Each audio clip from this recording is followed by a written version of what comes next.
The true epitome of Disneyland entertainment can find its sturdy roots in the late 1950s in a small antique shop along the streets of New Orleans.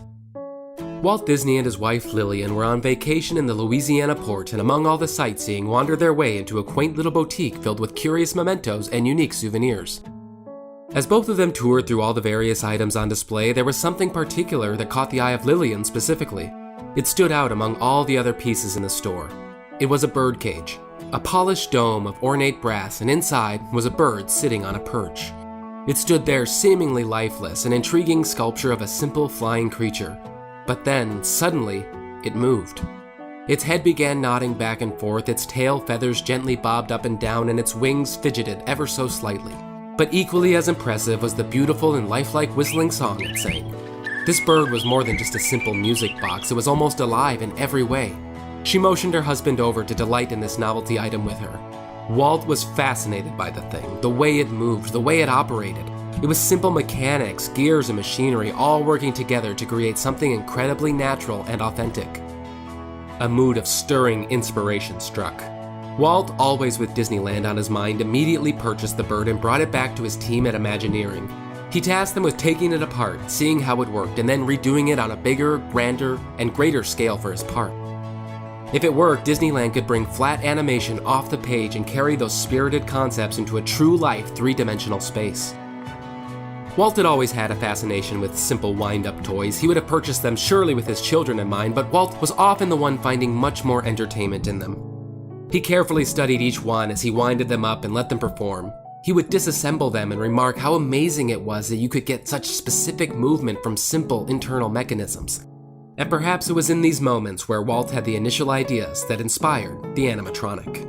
In the early 1950s, Walt tasked his movie studio engineering staff with a simple pitch and project. The task?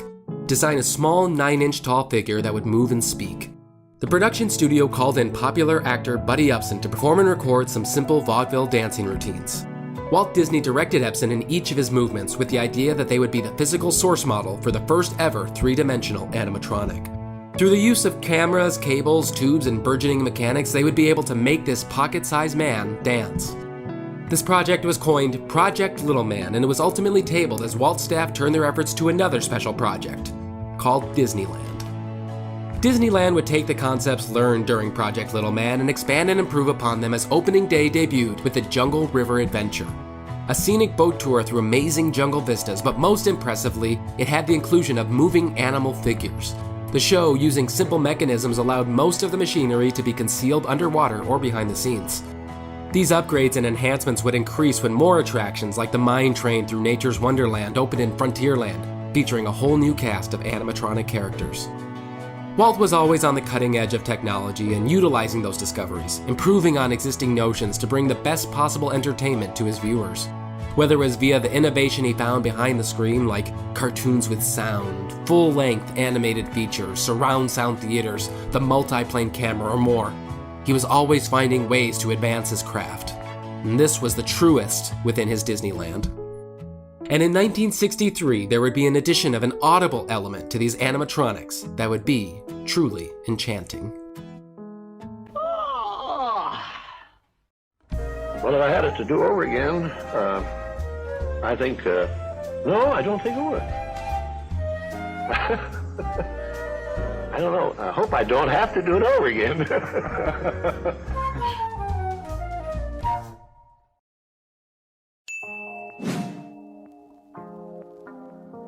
The year is 1963, and the madcap, star-studded comedy epic It's a Mad, Mad, Mad, Mad World races to the top of the box office charts. The British begin invading the United States as the Beatles make their harmonious U.S. television debut on The Ed Sullivan Show, and America is in mourning following the shocking and tragic loss of President John F. Kennedy. And also, the Disney Studios tell the story of Merlin and the magical origins of the future King Arthur in Walt Disney's 18th animated feature film, The Sword in the Stone. Universal's 40 Pounds of Trouble gains the distinction of being one of the only films to feature the Disneyland park on screen.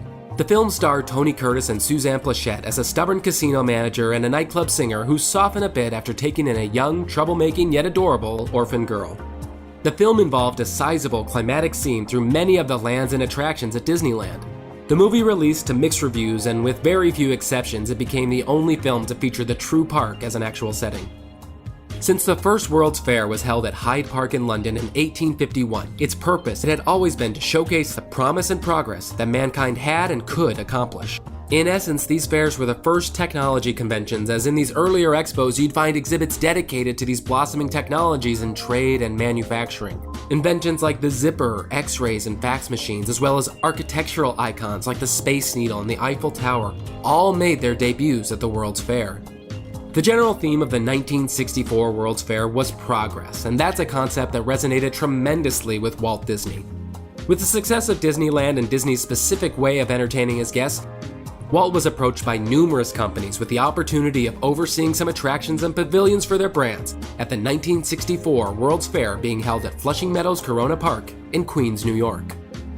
These attractions, as well as their research and development, would be fully sponsored by the corporations footing the bill for each pavilion, and it would potentially allow Walt to test the waters of how an East Coast audience would react to a Disney-style amusement enterprise, should he ever pull the trigger of beginning a park project on that side of the country. The pros certainly outweighed the cons, and Walt obliged 3 of these organizations. First, Walt and his team would develop an attraction for the Ford Motor Company. This attraction would educate its guests on the story of the company and showcase the new developments the automaker was working on, particularly the brand new Ford Mustang, making its debut at the fair. This attraction would do all of that with a creative, humorous, and visionary Disney flair that was appealing to family audiences. In addition, Walt and his team would develop an attraction for the state of Illinois. The pavilion as a whole would encourage tourism to the state by paying great respect and homage to its most famous hometown local, the 16th President, Abraham Lincoln, and a personal hero of Walt Disney himself. This attraction, under Disney's leadership, would serve as the pavilion's main draw, and it would feature a state-of-the-art likeness of the said president. And lastly, Walt and his team would develop an attraction for General Electric. It would be a theater program showcasing the advancements of electricity through the decades. Visitors would observe a single family and how the regular innovations of General Electric were constantly making American life exciting.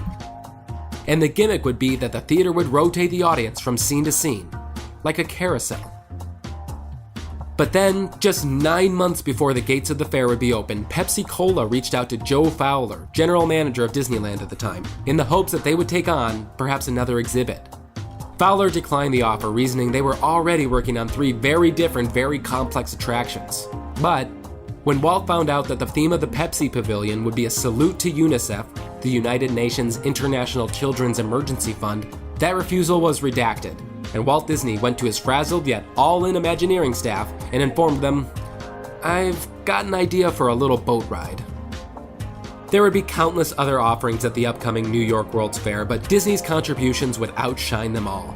While the event was still a year out, it was consuming a great deal of the time and energy of Imagineering, then still known as WED Enterprises.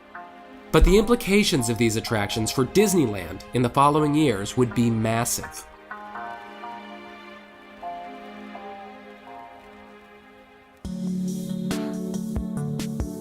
The original concept was for a restaurant off of Main Street, USA, nestled in an area that would have been a part of a major expansion just steps away from the Swift Market House.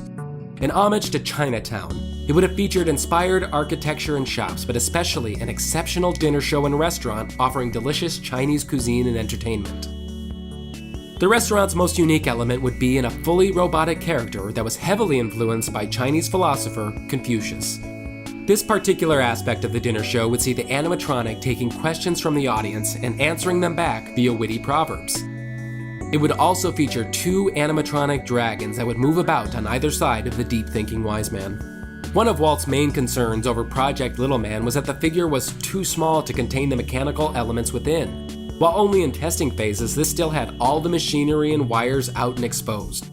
However, Imagineers realized that if they built life-size figures, they could actually conceal the mechanics running them from within the body rather from without. In a way, life-size figures could be more efficient from a show production standpoint, and this life-size example of Confucius the philosopher would have been the first full-bodied animatronic. The Imagineers had the concept of Confucius before them and began spitting out ideas as to what to call this new robotic innovation. Walt remarked, "We can call it an animatronic. We'll combine the words animation and electronic. Animatronic." Imagineer Vic Green was there and he chimed in, "But Walt, there will be sound too." To which Walt replied, "Well, that would be audio. Audio animatronics." And there it was, the term was put out into the universe, and the idea and impending reality of audio animatronics was a purely Disney invention. By 1967, it had its own patent, and the audio animatronic was registered by WED Enterprises. Like many things at Disneyland, with some more development, the Chinatown concept was eventually scrapped as Walt set his sights on another project. Walt wanted an entire room of audio animatronics that would showcase each of the American presidents. As the idea progressed, it was scaled back a bit and focused in on one particular president, for now that being the aforementioned Abraham Lincoln for the Illinois Pavilion at the World's Fair. This here is one of the only known photos of the philosopher next to an early prototype of the upcoming presidential animatronic. There was still a great deal of work to be done on that concept, and it certainly would be done quickly, but Walt wanted to implement their technology sooner. But where could they do it?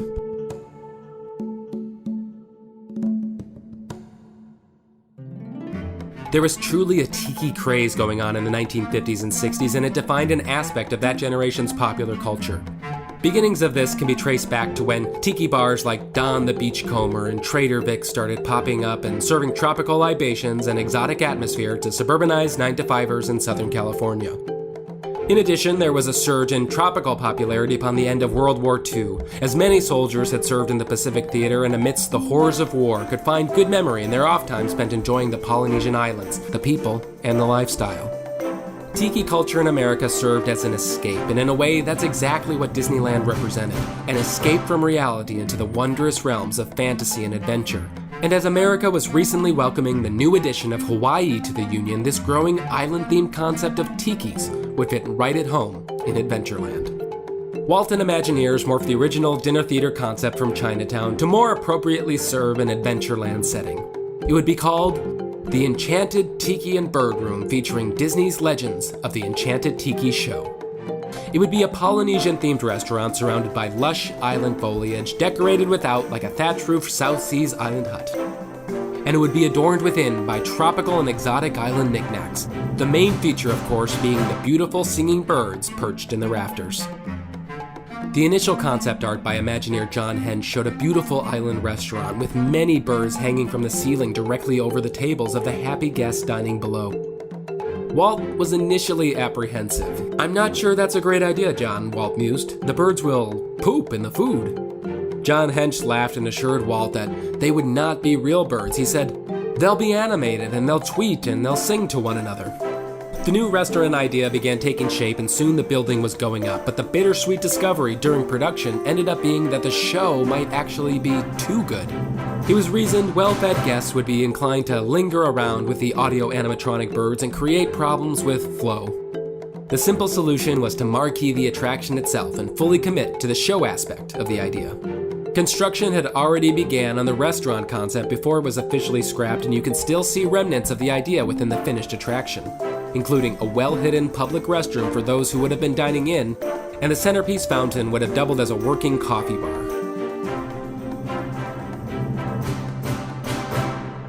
Imagineer Walthall Rogers was a key figure in the development of Project Little Man, and his expertise on animatronics was going to be stretched tenfold during the development of the Tiki Room.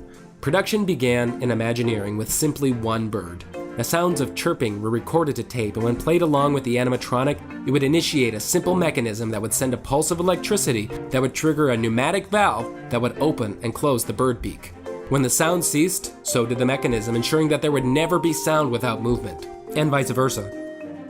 This process carried on as each movement became programmed by Rogers. Eyes blinking, wings moving, chest breathing, heads turning, etc., etc. These remarkable designs were expanded on greatly as a huge cast of birds, flowers, and tikis were developed and given life via the state-of-the-art technology of audio animatronics. In total, the effects of the Tiki Room were achieved through the use of a 14-channel magnetic tape that would feed 100 different speakers and compose nearly 440 separate actions. This single tape drive was running through a series of computers which required a dry and temperature-controlled environment. This called for Disneyland's first attraction with air conditioning. It was an unplanned perk and incentive for guests to escape the Southern California heat and enter into the cool, enchanted air of a tropical hideaway. Walt Rogers would later be coined as Mr. Audio Animatronics, and his input would be crucial to many future Disney attractions. Former Disney animator and sculpting Imagineer, Blaine Gibson crafted a variety of models using the concept art designs of Disney artist and Imagineer Mark Davis. Gibson was able to fuse the lifelikeness of actual birds while giving the faces a little more room for expression that was going to be so vital to convey in the final production. This style would be something that would define the rest of the audio animatronics and sculptures that Gibson would make for the parks in the years to come. The task of dressing the birds in their feathery wardrobe would be given to Imagineer Harriet Burns, who would adhere true feathers to each of the birds, covering the entirety of the body save for the chest in realistic plumage. Burns discovered that when implementing the breathing effects on the birds that Walt Rogers had designed, the feathers on the bird's chest moved just slightly and mechanically. It just wasn't believable. While in a casual meeting with Walt, she observed that the cashmere sweater he was wearing was able to breathe and stretch at the elbow in the exact way that the animatronic birds required.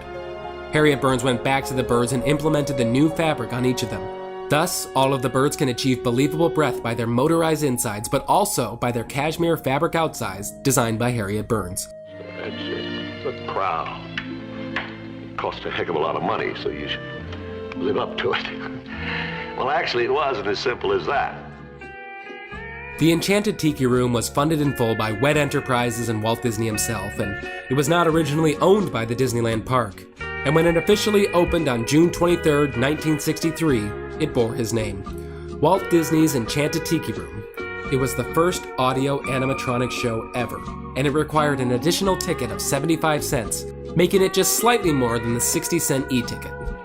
At that cost, there really needed to be a draw to bring the guests into the room, so the experience would begin outside with a pre-show of sorts, firstly featuring a special host called the Barker Bird. He'd be positioned on top of the Tiki Room hut, right at the entrance of Adventureland, in plain view of the guests passing by. He would move about above and speak just as the birds inside would. The Barker Bird would serve as kind of a preview for the enchantment awaiting within the Tiki Room, not only visually but verbally as well, as he would explain and encourage each of the visitors to come inside and see the show. In the Enchanted Tiki Room, you sit down on your feather dusters, inside an air-conditioned theater. You watch more than 200 flowers, tikis, and all my relations. The Barker Bird met a problem, however, as guests were so captivated by his impressive and charming presence, they all would pause and stop to watch him, creating significant bottlenecks and traffic jams for those going in or out of Adventureland. And so his time as the Tiki Room spokesman was short-lived. For those that heeded the invitation of the Barker Bird and actually purchased tickets, they would first enter into a magic garden that would serve as the entertaining waiting room. Imagineer Rolly Crump was tasked with designing and actualizing the space. He had never sculpted anything before this, but slowly began creating a series of simple yet authentic tiki animatronics to be used in the garden. These statues are made of fiberglass molds, and they look convincing partially due to the method used to create the believable woodwork, that being a plastic fork from the cafeteria. Over the 10-minute pre-show, each of the Hawaiian gods introduces themselves. Famed Polynesian figures like Tangaroa, Pele, goddess of fire and volcanoes, and Maui, who roped the playful sun and created Tropic Standard Time. Through the use of water features, fire effects, and more, each of the tikis come to life upon their introductions. There was also a brief documentary playing on repeat, learning guests on the history of the pineapple. After the presentation, guests were finally able to enter into Walt Disney's Enchanted Tiki Room.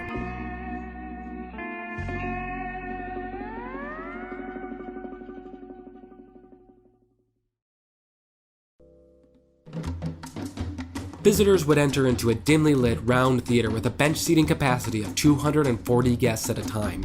Adorning the walls were various tiki totem poles and tapa artwork with 4 windows looking out upon a cloudy oceanic landscape with a cast of colorful birds quietly waiting above. Once everyone is seated and ready, a cast member will press a button on the side of the room to begin the show. From that point, the cast member has about 18 seconds to ceremoniously take the baton and alert the host of Showtime.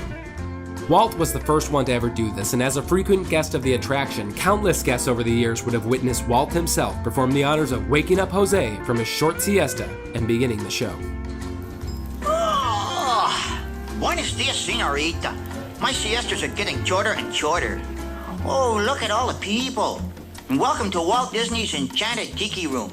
The show itself was written by Disney legends Wally Bogue and Fulton Burley, both of whom would have their Disneyland origins performing their comedic routines over in Frontierland multiple times daily in the Golden Horseshoe Revue. They would be tasked with writing the gags, maintaining flow, and keeping the show running. The Tiki Room went through a variety of drafts and changes during its production. One of the original drafts by Wally had the program being hosted by popular South American caballero Jose Carroca.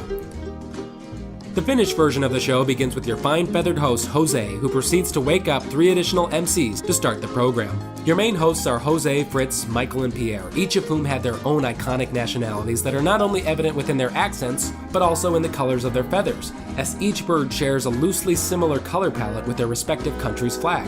For instance, the red, white, and green coloring of the Spanish-accented Jose closely resembled the Mexican flag. Jose is voiced by Wally Bogue. Michael, of Irish descent, is voiced by Fulton Burley. His green, white, and orange complexion is very reminiscent of Ireland's waving banner. Next up, Pierre, of French descent, is voiced by actor Ernie Newton. His blue, white, and red feathers give homage to his origin country of France. The German-accented Fritz had plumage of red and yellow and was voiced by longtime Disney voice artist Thurl Ravenscroft. At that time, most notably known for voicing popular Frosted Flakes mascot, Tony the Tiger. Name? Tony the Tiger. What outfit from Tiger? Sugar Frosted Flakes by Kellogg's out of Battle Creek. Never heard of it.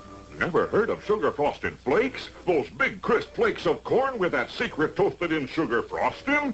They're great! As all of the hosts are officially introduced, the show truly begins with one of the most quintessential Disney moments of all time. Wait! We forgot to wake up the Glee Club.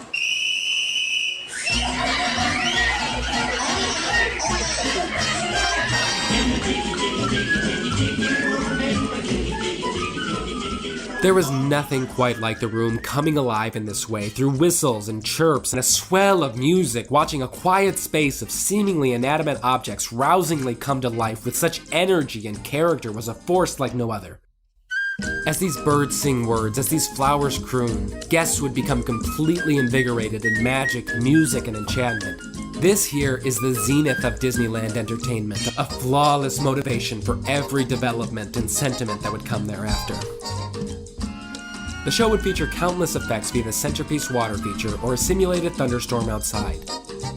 The tiki totems and drummers along the walls would come alive, banging their bongos and crazily eyeing up the room. While these effects and voice work are crucial to the experience, a great portion of the Tiki Room's charm would come from the songs. It's what doubtlessly transports the attraction from enjoyable to beloved. For this task, Walt challenged the Sherman Brothers to write up and oversee a series of catchy songs that would keep things moving. Songs to keep the show fun and entertaining, and songs to mostly just explain exactly what it was that these guests were experiencing there. Robert and Richard Sherman were relatively new hires of the Walt Disney Company. The Enchanted Tiki Room was one of their first assignments among the initial years of their Disney contract. By 1963, they had already written some of the most classic songs in the Disney catalog for recent films like The Absent-Minded Professor, The Parent Trap, and Summer Magic. The Tiki Room is the attraction's opening and signature song. It details the room and through the use of clever puns introduces a handful of the cast's winged inhabitants above. It was recorded by all 4 voice hosts and heavily featured popular quartet, the Mellomen. This instant earworm was one of the first theme songs for a Disneyland attraction, and it was a flourish that would become essential for various upcoming crowd pleasers. Now songs could be associated with memorable Disneyland experiences, and this notion would be ever expanded in the following years. Following the opener was an extended musical parenthesis. The Tiki Birds performed the popular opera melody of the Barcarolle, taken from the Tales of Hoffmann by famed composer Jacques Offenbach. The hosts punnily gab about it a bit before the sequence begins.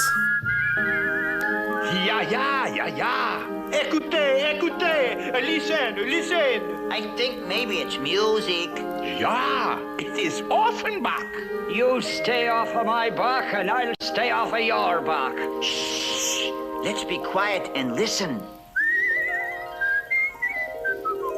This piece gave voice artist Perv Pullen time to shine. He was more commonly known by his stage name, Dr. Horatio Q. Birdbath, and he gained radio popularity in the 1940s by being able to flawlessly imitate bird calls and animal sounds. He would be credited with the majority of the authentic bird whistling taking place in this scene and the rest of the attraction. After a brief interlude from the host, the magic fountain in the center of the theater invites a mobile full of 12 elegant cockatoos and showbirds to descend and lead a song called Let's All Sing Like the Birdies Sing. This song was originally written in the 1930s and was adapted for use in the Tiki Room. A sequence in this song allows a few of the hosts to channel some popular crooners of the time like Bing Crosby, Louis Armstrong, and Maurice Chevalier. And they also insist upon the audience below to sing along.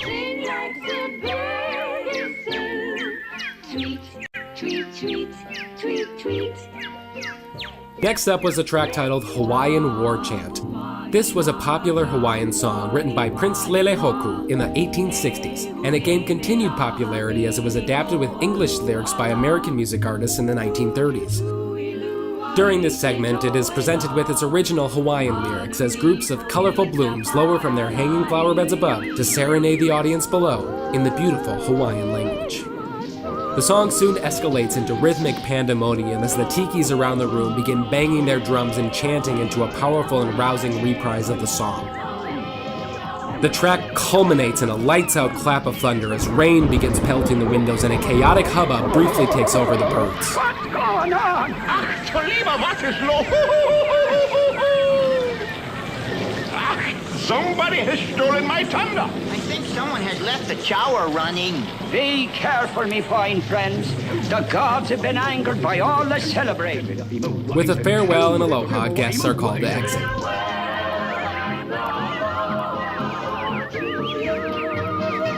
Pierre, perhaps needlessly, implores upon the audience to never forget. Monsieur and Madame, it's time to say adieu, but we hope you will always remember the amazing things which happened here in Walt Disney's Enchanted Tiki Room. A quick and finishing verse details the events that have just transpired in the room, and guests would rise to their feet and via comedic take on the Snow White melody Hi-Ho, they would exit Walt Disney's Enchanted Tiki Room. The original show was just over 17 minutes long, allowing roughly 3 showtimes every hour. In total, it would feature 8 macaws, 12 toucans, 9 forktails, 6 cockatoos, plus a variety of 20 other birds. Also, 54 singing orchids, 4 moving tiki totem poles, 12 tiki drummers, and 24 singing tiki masks, bringing the cast total to about 225 different audio animatronic figures. Disney Entertainment started with a movement, a simple pencil stroke, a drawing, a mischievous mouse conceived on a cross-country train, and with an additional page or two, he was given life and a name. Mickey Mouse could move about and do things we could only dream of, and his adventures never stopped, and he was always evolving. He was given colors, and he was given friends, and he was given a voice. He would allow and champion other ideas and properties and inventions to exist, and he would pave the way for countless others like the building fiddler and the 3 little pigs, or for the feature-length tale of the hospitable princess Snow White, or for the young and unknowing future king of England. And now he had paved the way for an enchanting tiki room full of talkative birds in Adventureland. The creation of the audio animatronic was just another milestone set by Disney Animation, and this new addition would be what would set Disneyland above everything else. Walt Disney may have said it best himself. Yes, audio animatronic figures. It's a sort of another door that's open for us. See, our whole 40-some-odd years here has been in the world of making things move, inanimate things move. From a drawing to all kinds of any little props and things. Now we're making these human figures, dimensional human figures move, make animals move, make anything move, through the use of electronics. It's just another dimension in the animation that we've been doing all our life. Now we're going into dimensional things and everything. It's a new door, it's a new toy for us, and we're having a lot of fun, and we hope we can really do some exciting things in the future.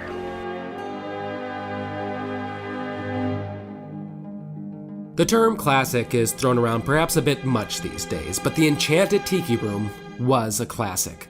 Classic in that even over time it has maintained the highest quality of its kind in almost every aspect.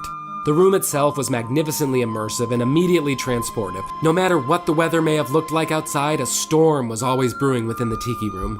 It was a small and intimate space, but not a single inch of it was underutilized. There was action and intention in every nook and cranny, as the song would proudly announce it was here in the Tiki Room where the birds sang words and where the flowers crooned. Where else but Disneyland could that have ever happened? Audio animatronics were enhancing the guest experience in a way that had never been done before. Perhaps you can narrow this down to a theater trick, but the Tiki Room was so much more than that. The Tiki Room was a timeless, living, rapturous, and engaging experience that unfolded all around you. It was more than just a short intermission from a hot California day. It was all of these things. It was a classic, instantly. Disneyland visitors couldn't help but be fully engaged by the utter magic, history, and enchantment occurring every day in Walt Disney's Enchanted Tiki Room.